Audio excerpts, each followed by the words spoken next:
बिस्मिल्लाहिर्रहमानिर्रहीम। आज chapter number 11 का लेक्चर नंबर 4 हम करेंगे। टॉपिक है होम्योस्टेसिस इन ह्यूमन। पहले लेक्चर में इस चैप्टर के हम कर चुके हैं कि होम्योस्टेसिस क्या है, यानी लिविंग ऑर्गेनिज्म की वो काबिलियत जिसमें वो अपनी इंटरनल एनवायरनमेंट को यानी एडजस्ट कर लेता है। तो यहाँ पर क्या ह्यूमन बीइंग में होम्योस्टेसिस होता है? हाँ, ह्यूमन बीइंग में किस तरह होम्योस्टेसिस होता है? पहली बात तो ये कि ह्यूमन बीइंग होम्योस्टेसिस के लिए मुख्तलिफ़ आर्गन इस्तेमाल करता है। जिस तरह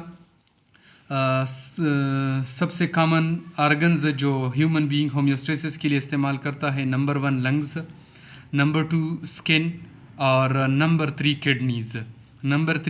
किडनीज़। ये 3 बेसिक आर्गन है, बेसिक होम्योस्टेटिक आर्गन है ह्यूमन बीइंग में।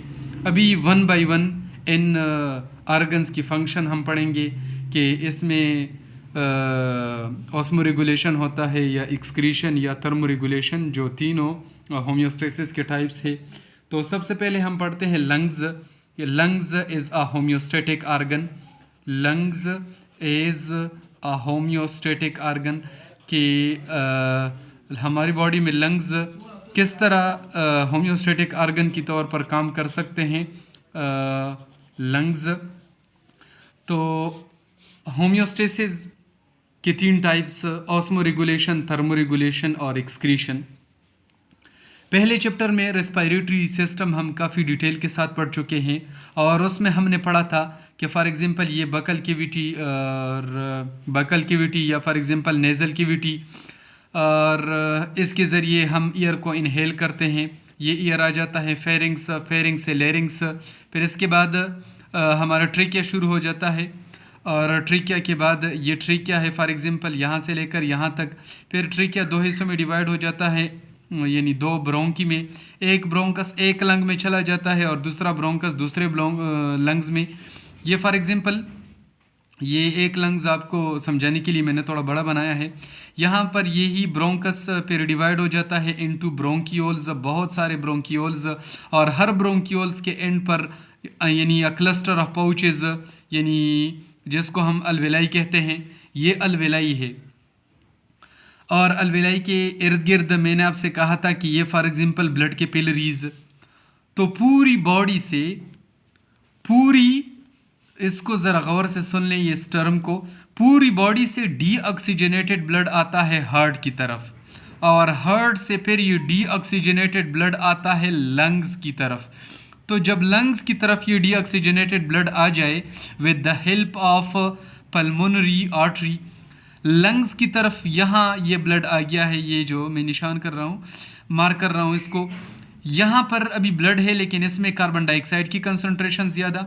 अभी हमने इनहेलेशन की थ्रू यहाँ पर एयर आ गया जिसमें ऑक्सीजन की कंसंट्रेशन ज़्यादा है।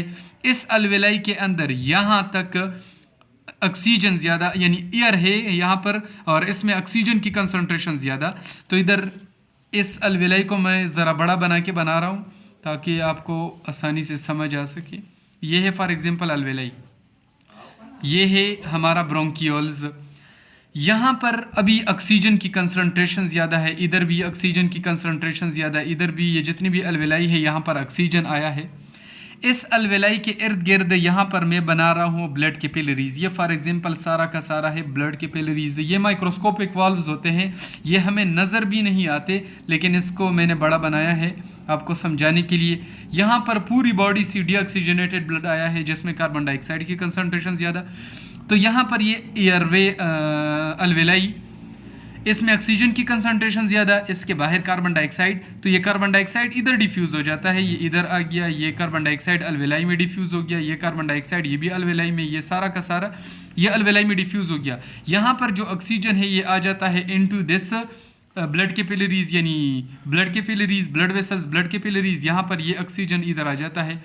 तो जब ऑक्सीजन लंग्स में आ गया तो लंग्स से ये ऑक्सीजनेटेड ब्लड दोबारा चला जाता है हार्ट की तरफ, ये हार्ट की तरफ with the help of pulmonary vein, और फिर हार्ट से पूरी बॉडी में ये ऑक्सीजनेटेड ब्लड ट्रेवल कर जाता है, यानी चला जाता है और ये दोबारा इस्तेमाल होता है। तो यहाँ पर ये हमारे लंग्स थे और लंग्स में अलवेलाई और अलविलाई हम कहते हैं कि it is a site of gaseous exchange. तो यहाँ पर जब हम इनहेलेशन करते हैं, इनहेलेशन के दौरान यहाँ पर air is rushed into the lungs और इट रीच्ड इनटू द अलविलाई, और दूसरी साइड पर पूरी बॉडी से डीऑक्सीजनेटेड ब्लड आता है into the blood capillaries which surround the alveoli. यहाँ पर गैसियस एक्सचेंज होता है, जो ऑक्सीजन है वो ब्लड कैपिलरीज में, और यहाँ पर जो कार्बन डाइऑक्साइड है वो अंदर अलविलाई के अंदर। अलविलाई से ये कार्बन डाइऑक्साइड एक्सपायरेशन के थ्रू दोबारा बाहर निकलता है, और यहाँ पर जो ब्लड में जो ऑक्सीजन आ गया, ये ऑक्सीजन हार्ट तक ये ब्लड लेकर आता है और हार्ट से पूरी बॉडी में, और बॉडी में दोबारा ये कंज्यूम हो जाता है। तो ये लंग्स का काम है। लंग्स का काम ये है कि बाहर एनवायरनमेंट से ऑक्सीजन लेना और यही ऑक्सीजन हमारी बॉडी यानी ब्लड को देना, और ब्लड से कार्बन डाइऑक्साइड लेना और ये कार्बन डाइऑक्साइड यानी एक्सहेलेशन में बाहर निकाल लेता है। तो ये लंग्स का काम है। Lungs act as a homeostatic organ. Lungs ने किस चीज़ को बाहर निकाल लिया? लंग्स ने बाहर निकाल दिया कार्बन डाइऑक्साइड को, और वो अंदर लेकर आ गए ऑक्सीजन को। तो ये कार्बन डाइऑक्साइड ये एसिडिक गैस है, ये अगर हमारी बॉडी में बरकरार रहे, ये हमारी ब्लड की पीएच को चेंज करेगा, ये हमारी पूरी मेटाबॉलिज्म को डिस्टर्ब कर लेगा, ये हमारी डेथ का वो काज भी हो सकता है। लिहाजा ये इसको हम एलिमिनेट करते हैं, और इसकी एलिमिनेशन का काम कौन करता है? हमारी लंग्स यानी अलवेलाई, जहां पर गैसियस एक्सचेंज होता है। तो lungs act is a homeostatic organ, और फिर होम्योस्टेसिस के 3 टाइप्स। तो lungs act is a excretory organ, यानी इसने टॉक्सिक सब्सटेंस को रिमूव किया, तो इसलिए हम कहते हैं कि lungs act is a homeostatic organ, और फिर होम्योस्टेटिक में ये एक्सक्रीटरी ऑर्गन के तौर पर काम करता है। अभी skin is a homeostatic organ. Skin किस तरह होम्योस्टेटिक ऑर्गन है, और ये हमारे पास मोस्टली है थर्मो रेगुलेटरी ऑर्गन, यानी इस स्किन जो है होम्योस्टेटिक ऑर्गन है, लेकिन फिर इसमें थर्मो रेगुलेटरी ऑर्गन, इसमें थर्मो रेगुलेटरी ऑर्गन है, यानी इसकी वजह से हमारी बॉडी हीट को रेगुलेट करता है, हीट को, इंटरनल हीट को मेंटेन रखता है, कांस्टेंट रखता है और नियरली कांस्टेंट। किस तरह स्किन होम्योस्टेटिक ऑर्गन है या एक थर्मो रेगुलेटरी ऑर्गन है? तो 2 कंडीशन है। एक फॉर एग्जांपल एक तो ये कि स्किन में हमारे जो अपर लेयर है, इसके नीचे लेयर फैटी लेयर है, और वही फैटी लेयर इसको हेल्प देता है यानी थर्मो रेगुलेशन में। 2 कंडीशन है।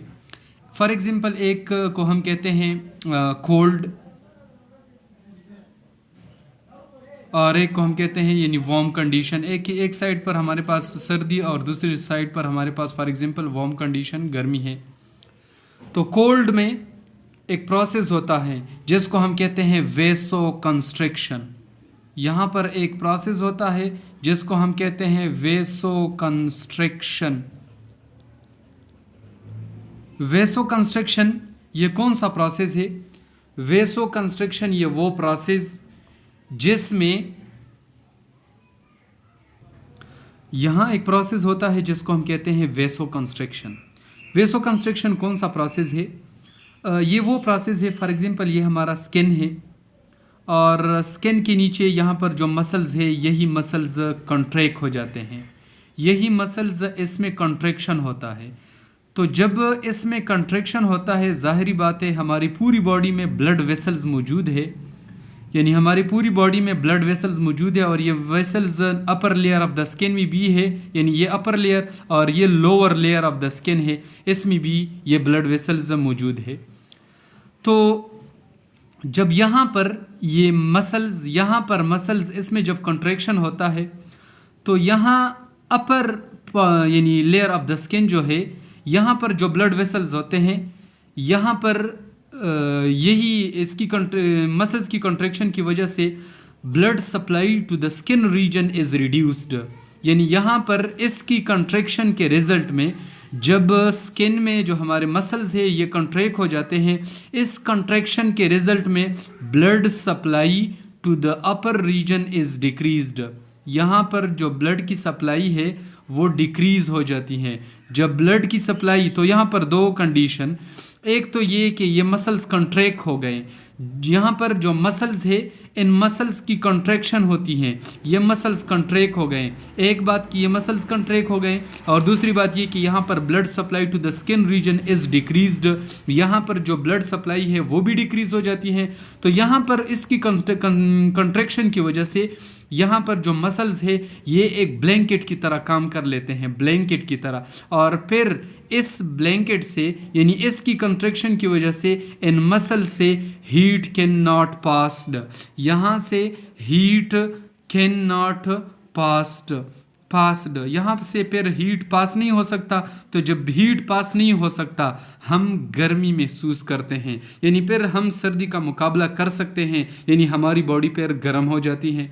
फिर ज़रा सुन ले गौर से, ये कोल्ड कंडीशन में एक प्रोसेस होता है जिसको हम कहते हैं वेसो कंस्ट्रक्शन। वेसो कंस्ट्रक्शन कौन सा प्रोसेस है? ये वो प्रोसेस जिसमें हमारी स्किन के नीचे जो मसल्स है उसकी कंट्रैक्शन होती हैं। जब ये मसल कंट्रैक्ट हो जाते हैं तो यहाँ पर अपर रीजन तक जो ब्लड सप्लाई है ये भी डिक्रीज हो जाती है।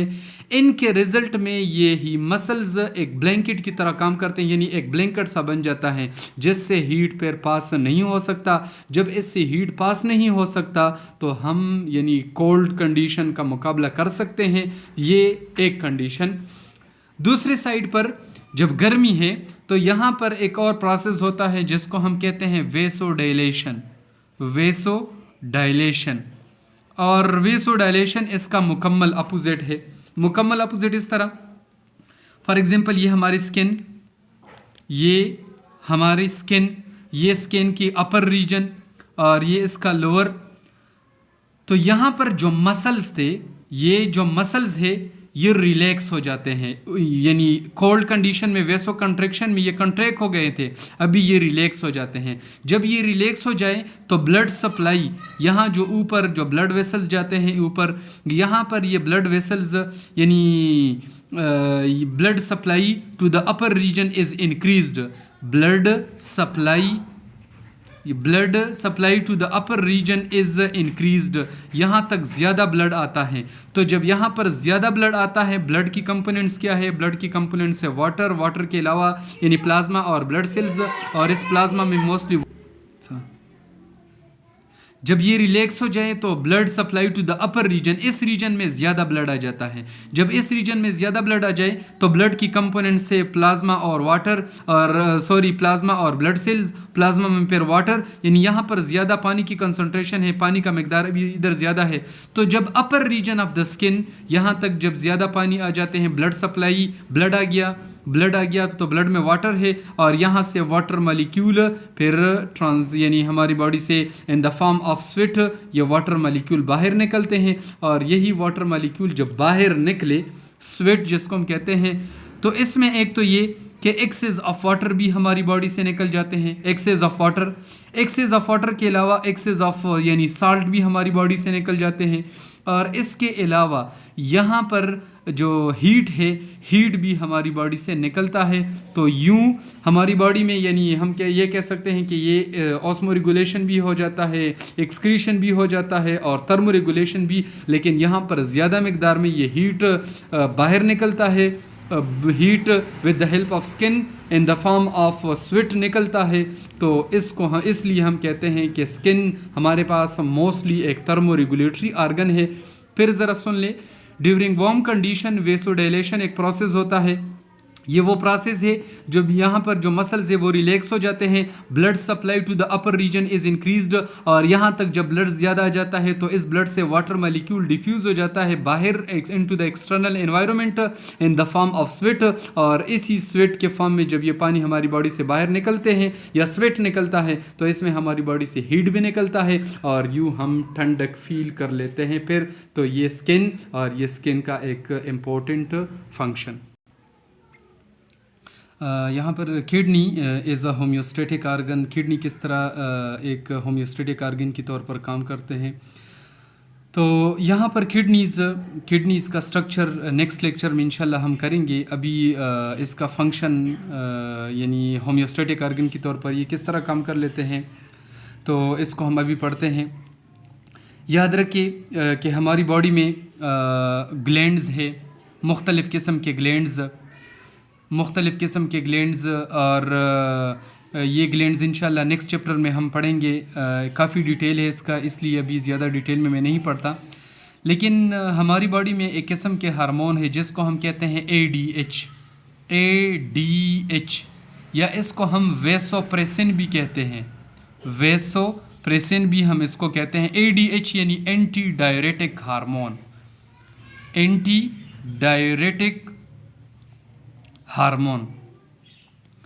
इन हार्मोन्स का काम क्या है और ये हमारी किडनी की किस तरह हेल्प कर लेता है? तो फॉर एग्ज़ाम्पल, जब हमारी बॉडी में पानी की कंसंट्रेशन ज़्यादा है, या फॉर एग्ज़ाम्पल पहले वो यानी कंडीशन हम पढ़ते हैं जिसमें हमारी बॉडी में पानी का मकदार कम पड़ गया, यानी हमारी बॉडी को पानी का मकदार कम पड़ गया, पानी की कमी है, पानी डेफिशिएंट वाटर, हमारी बॉडी अभी डेफिशिएंट वाटर है, यानी यहाँ पर पानी की कमी है। तो जब पानी की कमी पड़ जाती है तो हमारी बॉडी से एक किस्म का हार्मोन निकलता है, यानी फिर बाद में नेक्स्ट चैप्टर में आपको कहूँगा कि ये हार्मोन कहाँ से निकलता है, कहाँ तक, काफ़ी डिटेल है इसका। यानी ADH हार्मोन्स आ जाते हैं। जब ADH हार्मोन्स आ जाए, एंटी डायरेटिक हार्मोन, तो इसका काम ये है कि नेफ्रॉन भी हम अभी नेक्स्ट लेक्चर्स में हम पढ़ेंगे, the basic structure and functional unit of kidney. Nephron के जो वॉल है वो पोरस हो जाते हैं, वो बहुत ज़्यादा पोरस हो जाते हैं।